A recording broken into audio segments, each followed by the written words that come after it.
What I love about New Albany is the 4th of July parade. Sports.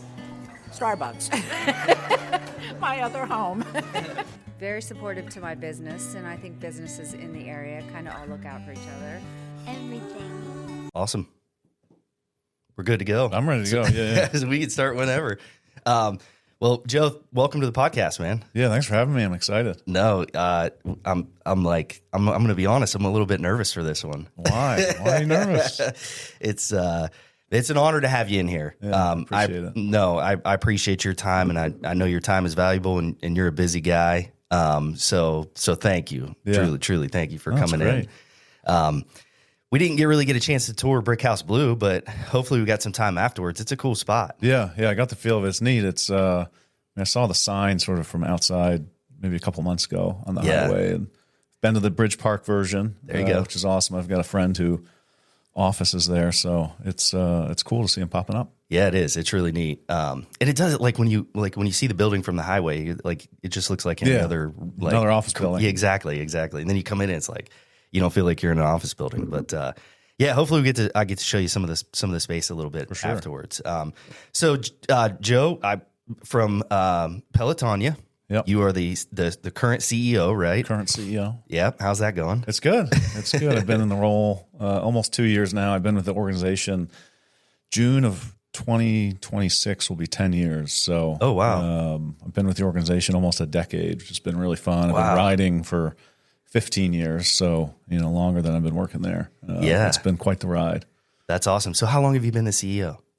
Almost 2 years. 2 years. Okay, great. 2023-ish or so. Beginning of 24, like January of 24 was the official announcement. Yeah, we just got through COVID. Hey, congratulations. Take this thing on. Yeah. COVID was a crazy time for the organization, obviously, like doing outdoor events and stuff. And I've had a bunch of different roles. I think, probably 5 different titles since I've been there. Oh, wow. Yeah. Well, that's a good thing, right? It's great. Yeah. I've had a lot of different opportunities to do really fun stuff. And the prior CEO, Doug Altman, who a lot of people know, mentor of mine, friend, he's the one who hired me and brought me on 10 years ago. And, I've just been given a lot of cool opportunities and jumped at the chance to do new things and stretch myself. And that's awesome. Things have fallen into place. Yeah, cool. So I'd love to get to know you a little bit more. Yeah. Right. So where are you from? Family? So I'm from Edinburgh, Pennsylvania. Okay. Which is a small little college town. Used to be called Edinburgh University. Now it's the state schools in Pennsylvania rebranded to Penn East and Penn West. So now it's called Penn West, the Edinburgh campus. But it's a town of like 1,500 to 2,000 people when school's not in session.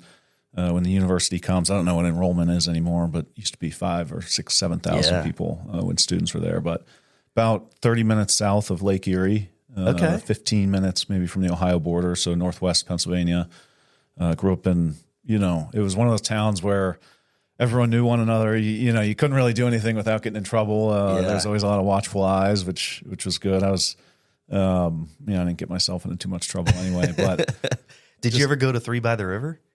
Were you close to that? No, I've never heard of that. Oh, okay, like Quaker Steak and Lube. We just called it Three by the River. So I'm from like the Youngstown area. Okay. So, it's real close. Yeah, real very close. Cool. So, that Rust Belt, sort of, snow belt in the winter. Oh, yeah. A ton of snow, which, when I moved to Columbus, one of the first things I thought was like, oh, it's going to be nice. There's not going to be like hardly any snow. What I quickly learned was a little bit of snow shuts this place down. It might as well be be back home. If we got 2 feet of snow, you were still going to school. So it's actually worse to have snow here than it was back home growing up. Yeah, it is. It's like, and we don't get much. We don't get much. No, it gets cold, but we don't get much. But I grew up, in a really nice neighborhood, but across the street from a buffalo farm. So it was a pretty rural area, where it was Friday night lights. Everyone was at the high school football games, and I played sports growing up, and had a younger sister, both my parents. My dad was a truck driver. My mom was a secretary in an office. Wow. And, a great family, close-knit family. We had a great group of friends, and my parents had a great group of friends. Yeah. And over time, all of the friends ended up moving into the same neighborhood. So all my parents' friends, they all coordinated to build houses in this little cul-de-sac. How cool is that? Together. And so it's just like every Friday, Saturday, and Sunday growing up, there was a picnic. That's somewhere. awesome.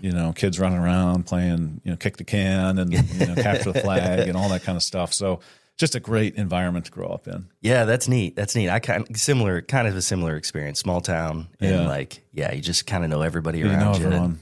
Yeah, it's really neat. So where are you living now? You're in Columbus, obviously. So we're in Upper Arlington. Okay. I've lived everywhere. I've lived downtown, Arena District, Grandview, New Albany for a few years. Okay. We lived in German Village. Ended up buying our first house in Worthington.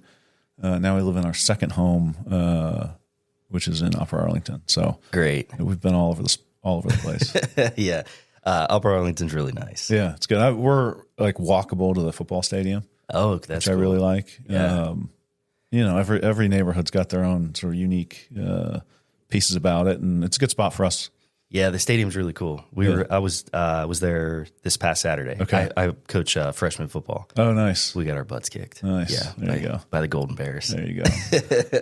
Great football program. Well, that's neat. So you mentioned living in New Albany. This is obviously a hyper local podcast based in New Albany. So maybe we could start with just kind of like what are the ties with New Albany and Pelotonia, and then maybe we can go back and kind of jump into what the organization is. Yeah. So New Albany is generally one of our most populous zip codes from a participation standpoint. Yeah. And if you go all the way back to the very first year of Pelotonia, the very first ride was in 2009. The CEO, the very first CEO of Pelotonia was a gentleman named Tom Lennox, who lives in New Albany. He's a New Albany resident. And just, he really launched this thing with a handful of people on our board and leadership at the James at Ohio State. And Tom just took this thing right out of the gate to, I think blew expectations out of the water, created this amazing brand that is just, synonymous with town, with Columbus now. And, right from the jump, New Albany was just we always had the most participants or, top 2, top 3 participants coming from a New Albany zip code. Yeah. And I would wager to guess it's usually number 1, but we don't know because a lot of people will sign up using their work address. And so someone lives in New Albany or works downtown at Huntington and they put their work address in, our system captures it as their downtown address. But New Albany's got a huge presence.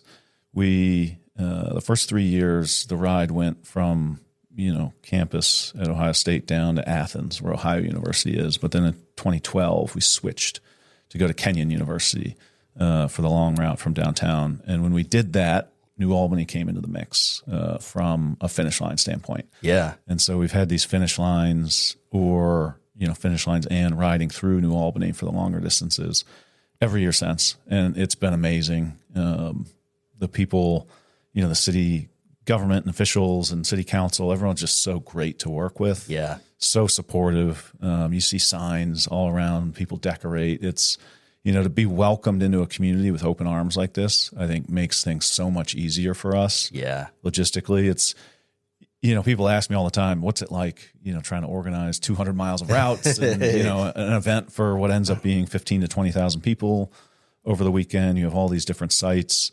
It's a crazy puzzle. It's really, really hard. And to have communities like New Albany makes it a lot easier than it otherwise could be.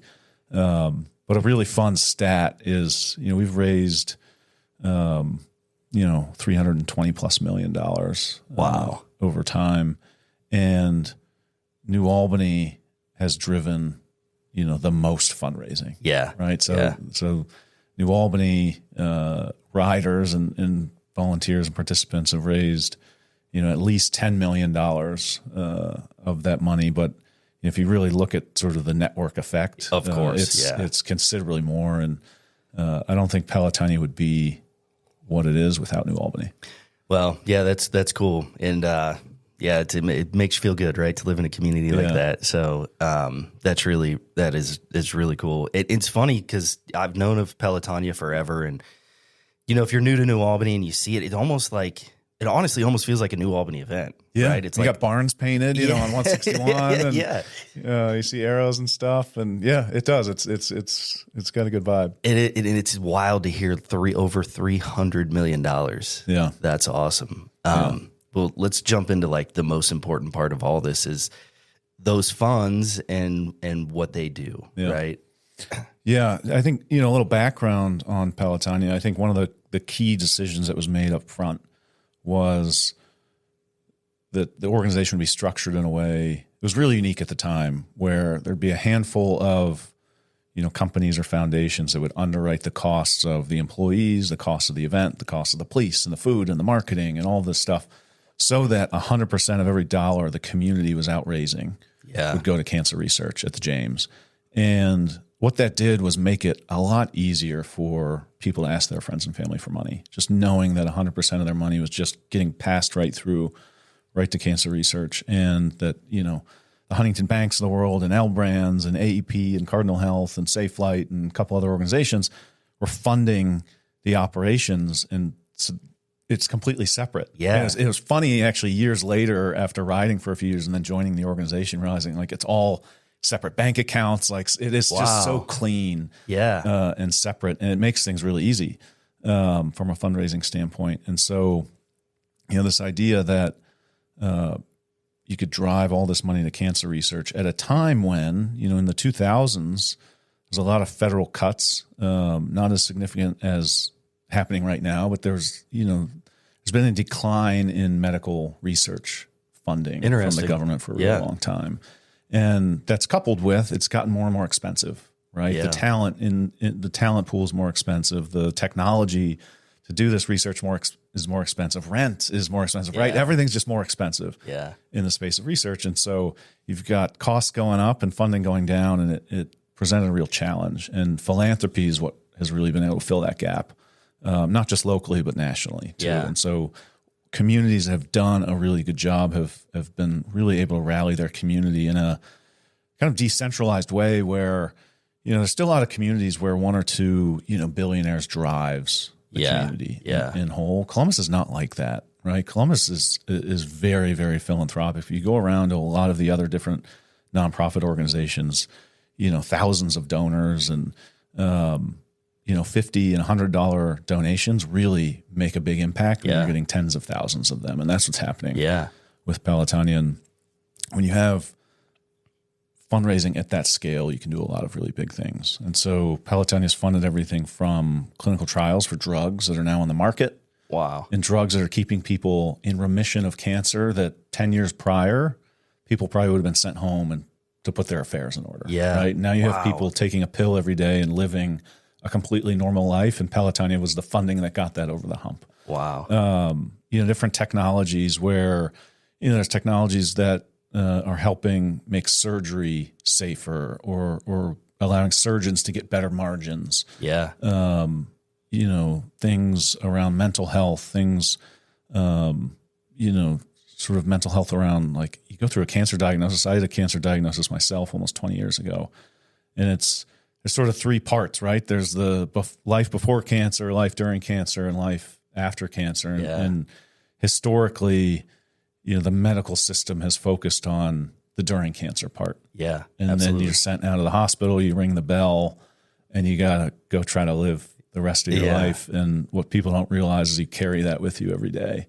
And so what are the mental health components and physical components that, we can learn and help people thrive and live a better life. Man, that's after awesome. a cancer diagnosis. There's so many cool things happening. I think one of the big things that is really important to understand in the world of research is, it's a knowledge business, right? And so a lot of people think of research and they think of these labs and test tubes and beakers and Bunsen burners, right? And all of these things.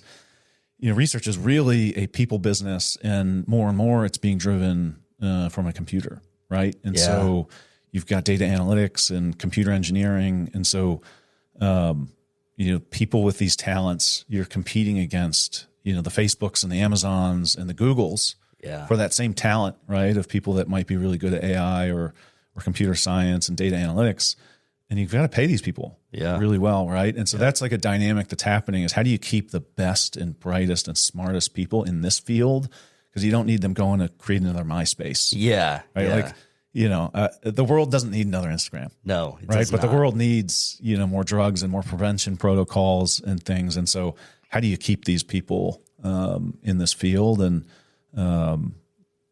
so that's one of the things that James has been able to do a remarkable job of is we've been able to recruit some of the best people in the world here. Yeah. And nothing has made that more clear than what happened this spring. So John Warner, who is the CEO of the Wexner Medical Center, so the entire Ohio State University medical system, he's a New Albany resident. Yeah.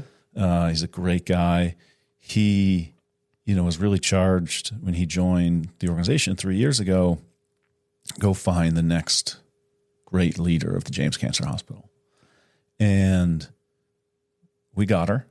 We got the best free agent on the market, probably in the world. She joined in May of this year. Her name's Dr. Kimran Rathmel. She was the former director of the National Cancer Institute. Wow.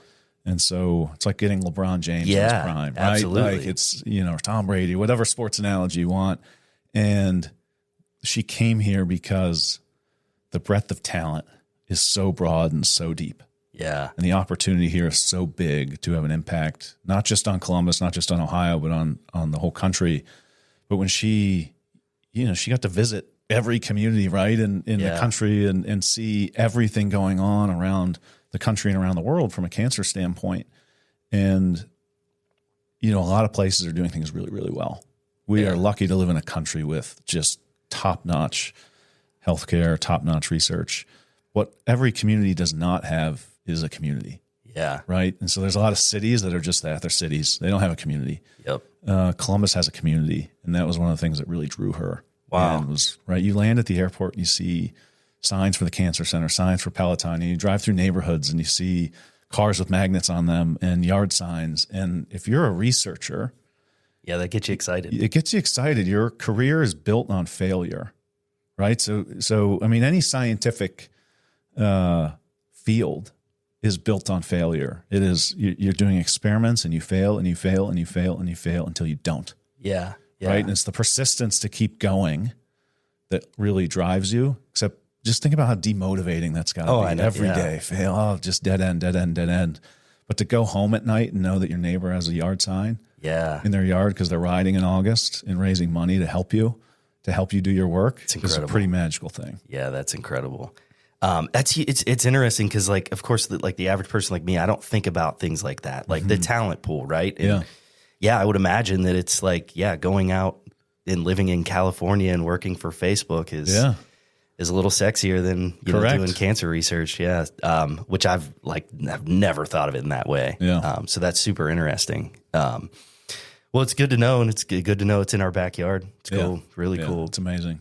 So, so you touched on a little bit of like, do you have a specific, or it doesn't have to be super specific, but like something that the research recently, like some story wrapped around that, or like Pelotonia funding that like led to a specific thing that is just really stands out? Yeah, something cool, really, really recent. And this sounds, to some people after COVID, a little sort of elementary or rudimentary, but it's really a massive breakthrough. So if you think about clinical trials, right, and what clinical trials are is the opportunity to sort of test, new drug, new combination of drugs, new protocols. It might be a brand new drug, but it might be old drugs used in a new way, right? Yeah.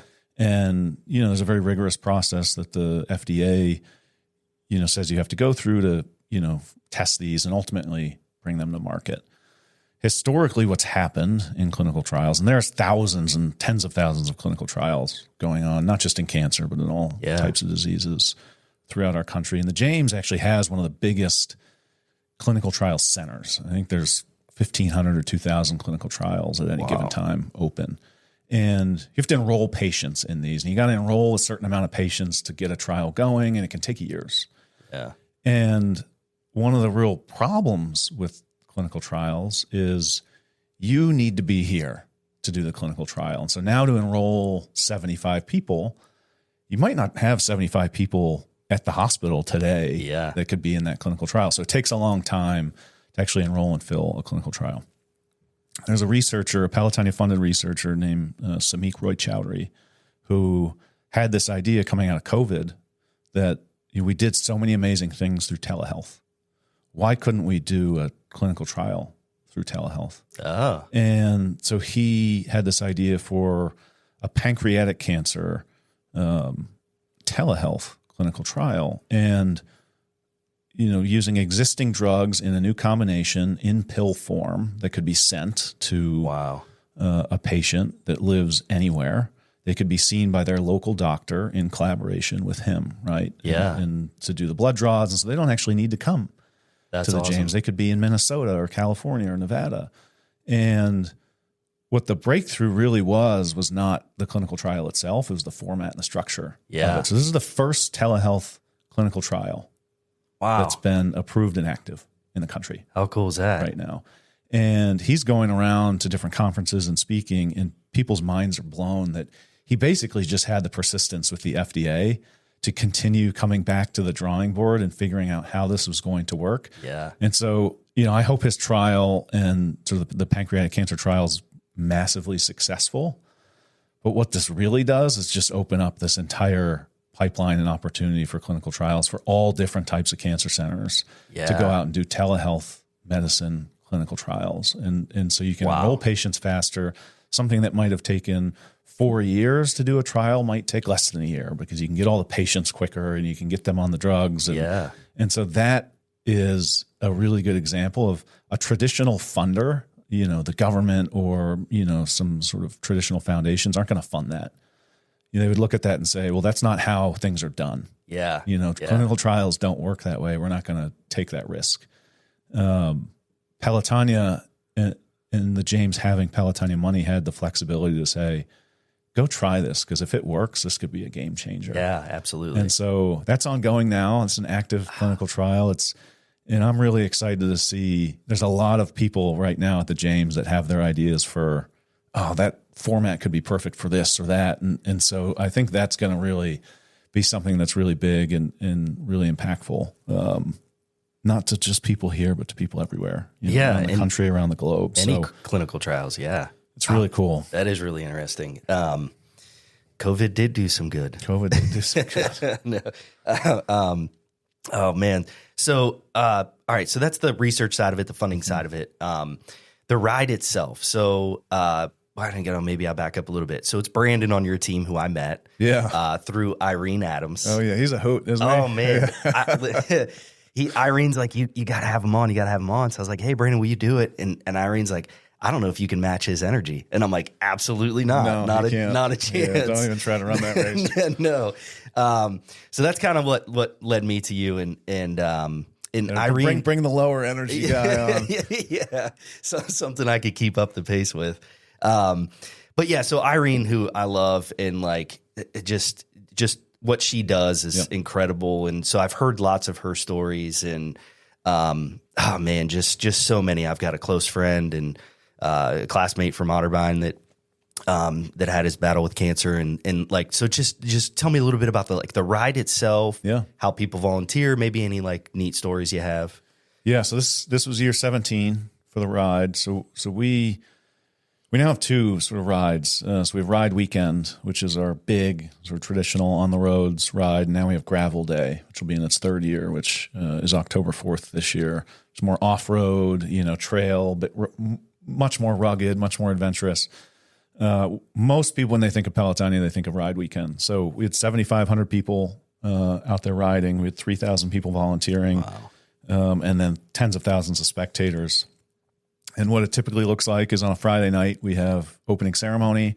It's our big opening kickoff party. We've got a great program. It's, people come downtown Columbus. We had about 20,000 people this year. It's food, drinks, it's music, it's an expo. It's people are buying merchandise. They're dropping off their bike. They're having dinner. They're taking team pictures. The energy's just absolutely incredible. And then we finished the night with a concert. So OAR played a private concert. It was unbelievable. That's awesome. The weather was perfect. Like the sun was setting. I mean, it couldn't have been better. Yeah. And then Saturday and Sunday of that weekend, people ride anywhere between 25 and 100 miles on Saturday. So we had routes that were, basically the simple way to think about it is 25, 50, 75, 100 miles. And then on Sunday, you can ride 30 or 90. And so 90 comes back from Kenyon College, which is where the Saturday 100 goes. So Saturday, there's 3 rides that start downtown. So 25, 50, 100 all start downtown. The 25 and 50 end in New Albany. And the 100 ends at Kenyon College. Yeah. And then the 75, and it varies between 55 and 75 miles every year. But this year, I think it was 63. It goes from New Albany to Kenyon. And so there's a lot of New Albany presence, right? And so our New Albany we finish at the schools, the beautiful campus that the schools have here, and then at Abercrombie & Fitch, their headquarters. Yeah. And it's so fun. I mean, it's just the roads are packed. You see, we had 1,000 survivors ride this year. Wow. And it's the most we've ever had. And you just see, you come up on someone riding and they're wearing a survivor jersey, and they might be, someone like me that's, almost 20 years into their survivorship, or they might be someone going through active treatment. Yeah. Right. We had people that, had their chemotherapy or radiation or immunotherapy that week and got on a bike and rode. That's incredible. And it's just, that's where I think the full circle moment comes, because there's a lot of people wearing those survivor jerseys out during the weekend that a decade ago might not be here. Yeah. And that's really powerful. Man, I've heard so many just amazing stories about it. And so I got to see it this year just because I'm at the school so much. Yeah. Man, it just like the tents takes and over. Yeah, it does. It's really cool. So again, awesome that the schools work with you on that. Yep. Like, cause it's just such a big space. Yeah. The parking lot is perfect for it. Yeah. Really it's perfect. And they're beautiful schools, right? Like everyone that's not familiar with it, people from out of town, they're like, wait, this is like a middle school, a high school, elementary school. I'm certain this is a college campus. Yeah. Yeah. That's great. So tell me like when people come out to watch, right? So what's that like where people line the streets and like, what's the craziest fan you've seen or craziest sign or like, oh man, I don't know about crazy, but there's, more sort of touching and emotional. Yeah. We don't tell people to go spectate. Yeah. So we've never said like, newsflash, go spectate, get out on the streets. People just do it. And the last few years, we've had some volunteers organize spirit stations. And so tents and DJ, and they'll have food and it'll be a little party as you're going by, and some of the companies do that. But the mass of spectators shows up sort of organically. That's just so really cool. And you'll see signs, that so-and-so doctor saved my life, or I'm here because of you. And I've had moments riding with some of those doctors who see a sign and their name's on it. Oh man. Right. Yeah. They don't necessarily know exactly who it is, or it might've been someone from 20 years ago, but, it's really, really touching. And I think sometimes the spectators have, this perspective on the weekend that it's hard to have as a rider, right? You're riding, you're in it, you're in it. Some of these spectators go sit at the end of their driveway for 8 hours. Yeah. With a sign, and just they say thank you to every rider that's passing by. That's so crazy. It's really, really cool. And when you hear people recount their stories of the weekend, usually the first thing people will bring up is I saw this sign or I met this person. Like it doesn't actually have anything to do with the music and the food and the route or the bike itself. It's something, about something they saw, a spectator or something like that. Yeah. And you can't meure that. Like you can measure dollars raised, right? Yeah. That's easy. But just you can't measure the impact. And we have no idea how many people are out there. Like I ride in the ride, and it's like, I'm always shocked. I'm like, holy cow. Like, like all these people are out here, and they're at their house and they're at the end of their driveway, or they get together with the group. They make their own party, right? They have their own picnics and it's really cool. Yeah, that's neat. So I actually did an episode with Aaron Westbrook from Form 5. Oh yeah. He just did a big bike ride. Yes, he did. So I went to his finish, which it really and I just think, so Pelotonia, right? So he had a client who said, hey, I want to ride in Pelotonia.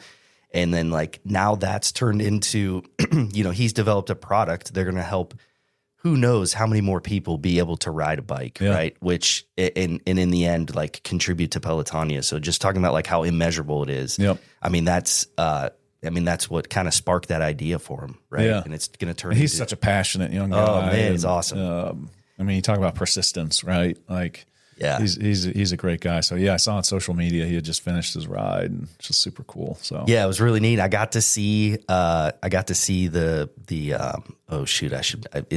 attachment that goes on the bike. Yeah.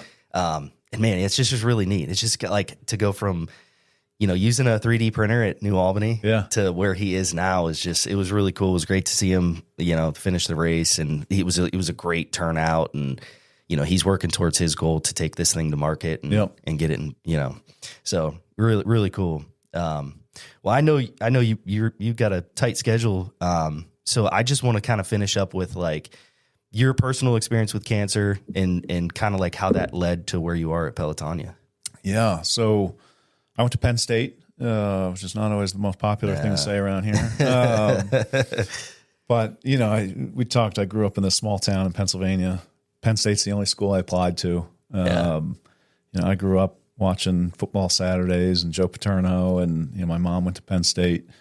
So I was blue and white from the get go. And well, you've been in Columbus long enough that you say Pennsylvania, not PA. I know. Well, I had to learn that because when I moved here for a long time, I used to say PA. And if you're really from, if you go actually to Pennsylvania, it doesn't even sound like the letters P. No, like it's PA. And everyone knows what you're talking about. You're from PA. But yeah, now I say Pennsylvania because it's more proper, and I don't get the weird looks. Exactly. Yeah, you're like, people are like, what did he say? Like, is that a different country? He's tall. He looks Nordic. Is that a Nordic country? So my senior year at Penn State is my first week of my final semester. So we had just had the Martin Luther King sort of long holiday in the winter in January of 2008. One of the things we would do as students, you're actually not far from the East Coast in state colleges. So we would drive to Atlantic City. We'd go gamble for a weekend. And go to the boardwalk. Yeah, just do all that fun stuff. And came back that week, and I mentioned my college roommate who was a nursing student. I said, something's just not right. And, he's like, how long has that been going on? Yeah. I said, I think a couple months. And he's from a town called Butler, PA, which is like no frills, like, steel town sort of thing. And he just, a couple explicitives and get your butt out of the couch. And I'm taking you to the health building, which is the nurse's office on campus. And he's like, I'm taking you there. I'll wait outside. And, we walked there, and I thought nothing of it, and walked in, told the doctor what was going on, and he gave me an exam. And 5 hours later, I was in the ER and was diagnosed with testicular cancer. Man. It was on a Friday night. I was making this is how oblivious I was to the whole thing and the immediacy of it. But I was in the ER on my BlackBerry Pearl. Remember those things? My BlackBerry Pearl, making plans to go to Chili's for happy hour. Wow. I was like, I'll be there in an hour and a half. I just got this doctor's appointment. Yeah. And never left. So I never made it to happy hour. Yeah. So the next morning I ended up having the first of two surgeries, an orchiectomy, which removes the tumor, testicular cancer. And then a couple weeks later, I ended up having what's called a retroperitoneal lymph node dissection, which sort of open you up from your heart through your pelvis and take all the lymph nodes out of your pelvis and your retroperitoneum, which is the sort of inside of your back. Wow. And chest cavity. And ended up having a bunch of complications, and it was made for a chaotic final semester of school. My parents kind of pseudo moved into the Hilton Garden Inn and State College, and were there really for a few months. And I ended up graduating. I stayed in school. I had great professors who were really flexible with me. Yeah. I really, really didn't want to pause school. I already had a job offer lined up to come to Columbus. I started my career at a place called Rockbridge Capital. And I already had that job offer. I was so looking forward to getting to Columbus, and Columbus became this sort of North Star for me. Like, I just got to get to Columbus. Like, if I can get to Columbus. And so I graduated. I was still not what I would have considered healthy, still being seen really closely by physicians, and was on some medication.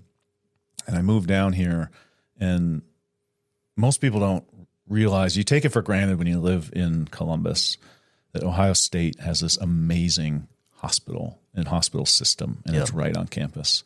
That is not the norm. No. Even in a lot of these big campuses. And so Penn State's hospital system is not in-state college. It's 2 hours away in Hershey. There's not much in-state college. There's not much in-state college. And so it's called Mount Nittany Medical Center. It's a rural hospital that serves the county. And, they didn't have an oncologist there for me, or a surgeon there for me to do my surgery. Wow. So they brought one in from another state. Like, wow. It was this whole thing. And I ended up getting referred to a urology office here in town, and was not followed by a oncologist. And my first meeting with them is, and you just feel like something's not right here. Yeah. And I had one of those feelings when I moved here, and it was the very first thing I did was, before I even started my job, I, went to establish this appointment.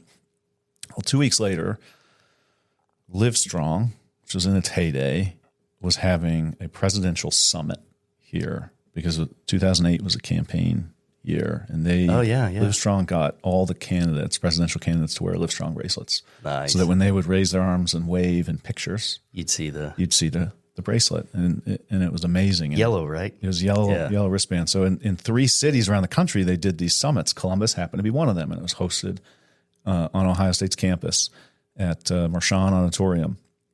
And Dr. Mike Caligiuri, who was the CEO of the James at the time, was sort of the host, and he spoke a lot at this conference. And I got myself invited. I emailed the general inbox at Livestrong and was like, I just moved here. I really want to go to this thing to meet people. And here's my story. So I ended up going. I met a bunch of people, and there was a final party, sort of reception at the zoo, the Columbus Zoo, the final evening. It was a Sunday evening. And I saw Dr. Caligiuri with his wife, looking at the tigers, or one of the animal exhibits. And I walked up to him, and I said, introduced myself, and I said, I got referred to this urology office, and I didn't have a good experience. And I heard you talk about the James, and I didn't know any of that. I'm from out of town, and is there any chance I could see someone there? I didn't even know how do you even get into a hospital, right? You meet him at the tiger. Right. And the next morning, I had an email from him. Wow. Copying the person who still to this day is my oncologist. And I saw my oncologist, I think that week or the week after, and I've been seen at the James ever since. And one thing led to another, and I ended up riding in Pelotonia in 2011 was my first year, and I worked at Rockbridge, I mentioned, so we grew our team to be really big. And in 2015, 2016, got to meet the person who became the second CEO of Pelotonia, Doug Ullman. He and I hit it off. And 2016, he, twisted my arm and convinced me to come try out the nonprofit world. Yeah. And it was just one of those things, just come for 2 years and see how it is. You'll meet a lot of great people. You'll get to do a lot of meaningful work. And so 10 years later, that's great. Still there. So crazy how those things work out, right? That's awesome. Yeah, it's been fun. Yeah. Well, you talked about talent, and obviously you're super talented, and Pelotonia's in a good place, obviously, and just by the recent growth, man, you guys are just killing it. It's I awesome. appreciate that. It's awesome. So, well, thanks again for your time. I can't thank you enough. I appreciate it. And I hope that, I say all the time, if one person hears this and joins, or if it helps one person out, I'm super happy with it. So, no, I appreciate you having me on. And I mean, New Albany's just such a keystone, PA reference, by the way, for those who don't know. But it's just such a keystone piece of Pelotonia and our history and our future. And, we're lucky to live in a community and be in a community like Columbus and like New Albany. And, you know, you mentioned it before. New Albany kind of feels like home base, you know, for cycling almost in Columbus, which is really cool. And you got one of the best bike shops in Columbus, Vela Science here, which is awesome. And Jeff's just a phenomenal guy. And so New Albany is always going to be a central piece of Pelotonia. Well, that's good to hear. And I need to learn to ride, I guess. I don't. My guess is you know how to ride. Here's the thing about Pelotonia. It's not a race. You will see every bike you can imagine. Yeah. You will see it. Yeah. Every type of cyclist you can imagine, you will see them. Has nothing to do with the bike or the speed, and everything to do with the mission and the passion. For sure. You know, towards ending cancer. And I think that's what I love about it. We have more non-cyclists, people that would identify as a non-cyclist than cyclists in our ride, which makes it really fun. Sometimes makes it a long day for people, but it would make it's a long part day. of the fun. Yeah, for sure. Well, if you've got time, it's 10:15. You'd mentioned the gravel ride, and like just in general, other things, because Pelotonia is not just that ride weekend, right? So like maybe on the gravel ride and like other things that Pelotonia is involved in. Yeah. Pelotonia is not just a single weekend. Right. We are a year-round organization. We have 20 employees. I think the way we think about the organization is we can be this massive microphone and advocate for the work going on at Ohio State and the James, but also a huge advocate and microphone for, cancer advocacy generally, right? And prevention and screening and all of these things. So how do we think about, our organization, and the reach we can have and the impact we can have across an entire year? We've always wanted to have more events and sort of a portfolio of things. Not everyone likes to ride a bike. Not everyone likes to cycle. Even if they do like riding bikes, they don't always like to ride on the roads. And so there's tons of opportunities for us to grow. So a few years ago, we just kept hearing from people, hey, you got to look at gravel cycling. Hey, gravel cycling would fit really well into your brand and the vibe. And so I don't think I know what gravel cycling is. It's, dirt roads. Okay. And so it's not like single track mountain biking. Yeah. And it's not road cycling. It's sort of in between. And so a gravel bike looks like a road bike with mountain bike tires. Okay. A skinny version of mountain bike tires. And the idea is you can kind of go on all terrains. Yeah. And, so in Ohio, we actually have a ton of connected dirt roads. Wow, interesting. Right, so like we don't have like an ocean, or these big mountains. We actually have a ton of connected dirt roads. And you get down into Hocking Hills area, it's beautiful. Or you go out east, it's beautiful. And so, but it's not all paved, right? It's not all paved, no. And so a good gravel ride might have, half of the roads are dirt, half of them are paved in quotes, because they're, they were paved 15 years ago and they haven't been taken care of. Yeah. And so it makes it really fun. It's a little more technical riding. It's slower. Yeah. You just can't go as fast on the terrain, but, way less traffic. The scenery is completely different. And so we built this event. We start and finish in Nelsonville, where the Nelsonville Music Festival is. Yeah. And we use that property. It's a sort of loop route. And so this year we'll have like a 12, a 25, and a 50-mile ride. We'll have about 300 people on their bikes riding. And so very different in scale from the 7,500 people during ride weekend, but allows us to do different things. We can do different food and beverages and just completely different setup. And we sort of have a camp out night the night before where people camp in tents and we have bonfires and country music and all this stuff. And this year, and just hearing from the community, right? It was, what does the community want? Well, what if we could develop something not on bikes? And so the property we were on had this amazing hiking trail. Neat. And so this year we'll have about 300 people that come out and hike. Nice. And it's about a 3.5 mile course. I actually did it last week. It's awesome. Through the woods, and we're going to keep it open for 4 to 5 hours. And so we'll have people that come out. My dad will come out, and that's how he's doing Pelotonia this year. He's going to come out and do the hike. He'll do it once. Yeah. Right. But we have some people, there's a crazy amount of people who do like ultra running, which is just, beyond me. But they'll come run for 4 hours, like run the trail for 4 hours. That's crazy. So it'll be really fun. And so, that was our sort of one way to expand. We started a kids ride program And so neat. you got to be 14 to ride in ride weekend, and it misses this whole generation under 14.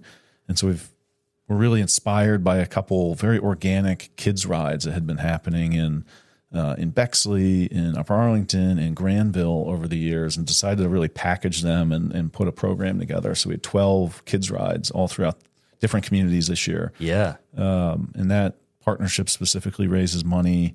It's a collaboration between the James and Nationwide Children's Hospital to fund cancer research, which is really cool. And so we're trying to think of, what's next? That's the question I always get. What's next? What are you doing next?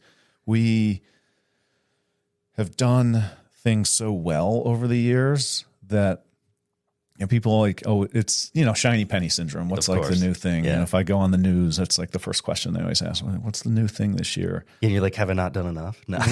Well, what we talk about internally is you've got to do your core things so well. Like that's what gives you the opportunity to do new things. You cannot, let things slip in the core. Yeah. Because you're going to do new things. We'll never sacrifice the experience of ride weekend. That is the core experience for us. Yeah. We'll never sacrifice that experience to go build something else. We can't do that. Yep. But we've got a really good foundation. We feel really confident in our ability to continue to deliver ride weekend and have tried to figure out what are the skill sets we have internally to build ancillary things. And we're not going to build another ride weekend. We're not going to build another $20+ million a year fundraiser. Yeah. But what if we had a portfolio of $4 to $5 million events, right? That's still a really big event. Of course. It's a lot of reach. And for us, we look at like, what's the ROI? Like if we can spend $150,000 on an event and bring in $1 million, that's pretty good. That's pretty good. And so that's how we're thinking about things. I have a finance background, and so that's how we really look at everything we're doing. We're a fundraising organization. Yeah. And so we've got to, deliver on that. And we've got some ideas for what could be sort of next and in the future. I am very curious how the hike is received. So the hike will happen with the gravel ride? Gravel ride. Okay. Yeah. So the party, it's all in one place. And so we've got sort of this party, it's in the woods. It's amazing. Like people will park in like grass and so this party in the woods, it's all fenced off, and the gravel riders, their start and finish shoot, will be over here, and the hikers will be right over here, and they'll all be finishing together into the party. Oh, that's cool. And there'll be people that ride their bikes and then go hike. Yeah. So is there an age limit on the hike? It's still 14, although that's something we're going to really look at because, does that need to be the case? Yeah.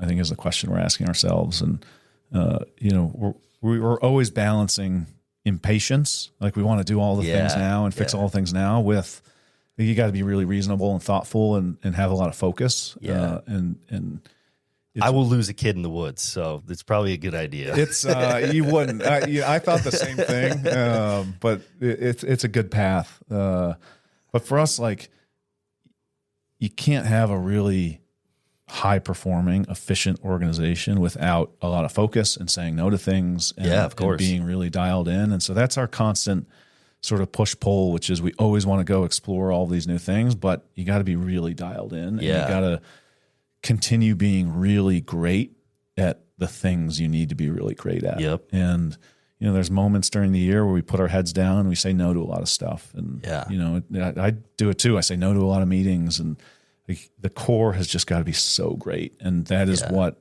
has persisted for us over 17 years. 17 years is a long time to be really relevant. Oh, We've been really relevant absolutely. for 17 years. And that is a word we talk about internally. You mentioned Live Strong. I haven't thought of that. Right. So they obviously had a lot of different things happen. But they were really relevant for a long time. Yeah. And that wore off at some point. And so for us, it's like, how do we maintain relevance? How do we maintain this amazing participant first experience? And all of it is in support of this world-class institution, the James, that is at the forefront of research. None of it. Pelotonia would not be good. Even if we did all the things right, Pelotonia just wouldn't be the same if the James wasn't great. Yeah, of course. Right? Yeah, like absolutely. if we were, fundraising for the number 75th, institution in the country, not, a top 10 ranked, cancer center that wants to be number one. Money well spent, right? It's money well spent. Yeah. And, as much as I kind of close my eyes at Ohio State football. They're the number one team in the country. Penn State's number 2.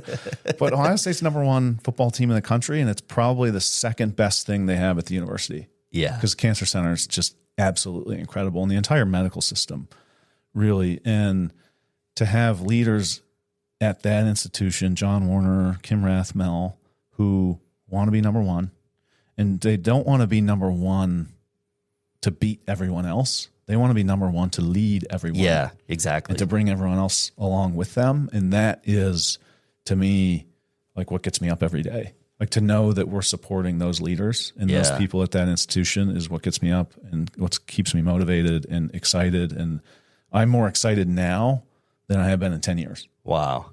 Yeah. There's so much momentum. There's so many great people coming from all around the world, moving their families here, bringing their work here because of what we have going on here. And it's really special. Yeah, you're a lucky guy. Yeah. You get a pretty cool job. I got the best job going. Yeah. Well, you're the man for the job. I appreciate that. Hey, Joe, thanks so much, man. I really appreciate you taking the time. And thank you. We'll get some people to listen. We'll help grow Pelotonia. Yeah, perfect. That's awesome. Thank you. All right. Yeah, we'll have to do this soon, maybe closer to the event or before it. Yeah, we'll get Brandon on here too. He'll be man, I'm gonna have to it won't. We can't do that in the morning. I need some time. Yeah, you got to wake up. All right. Well, thanks, Joe. Thank you. Awesome. I like these. Be sure to follow us on social media for news, updates, everything that's happening in New Albany. You can visit whitefencelivingpodcast.com. Look forward to seeing you on the next episode of White Fence Living. What I love about New Albany is the holiday tree lighting. I love the Heights Center. The walkability and convenience. My favorite part of New Albany is you.